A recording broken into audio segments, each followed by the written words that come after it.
સાચું આવે કે જૂઠું આવે પણ તમારે ગમે તે આવે એને સાચું જ બોલવાનું.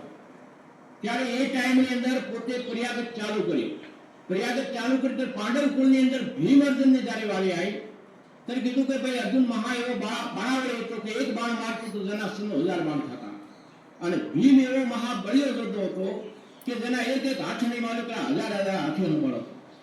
હવે એમ કરતા ભીમ કદાચ અર્જુનની તો વાત જન્મેદાર રાજાએ માની કે ભાઈ એ તો બની શકે મંત્રના જોરથી બાણ થતા, પણ કે ભાઈ ભીમ એટલો મહાબળિયો હતો કે એટુકા હાથમાં 1000 હાથીઓનો બળ, અને એક હાથમાં 9 હાથી અને એક હાથમાં 13 હાથી, 9 તેરી રમતા એ હાથથી ઉલાયા તે આકાશમાં એના ખોખાઈ પડ્યા નથી.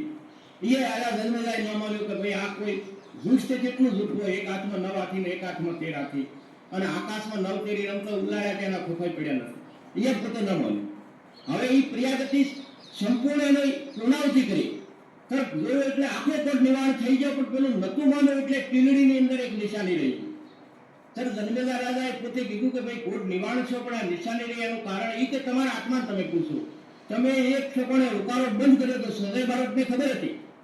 હા કે મેં એ નતું માન્યું કે તમે કીધું કે અર્જુનની તો વાત માની કે ભાઈ મંત્રના જોરથી એક બાણ મારે તો જરા 1000 બાણ થાય, પણ ભીમની વાત આવી કે 9 તેરી રમતો તો એક હાથમાં 9 હાથી ને એક હાથમાં 13 હાથી, અને એ હાથી આકાશમાં ઉલાળે તેના ખોખાઈ પડ્યા નથી.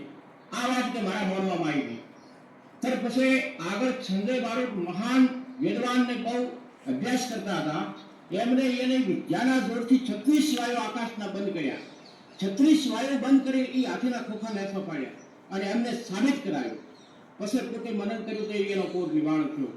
અને પછી એ પ્રિયાગતિનું એટલું માતમ સાથે કીધું છે કે સાપ સળંગે ઉતરે લેસુ દંગથી જાય, જે પર્યના નામ સાંભળે તો માથેથી આખી દેવગતિનો એક વખત દોષ નિવારણ થાય.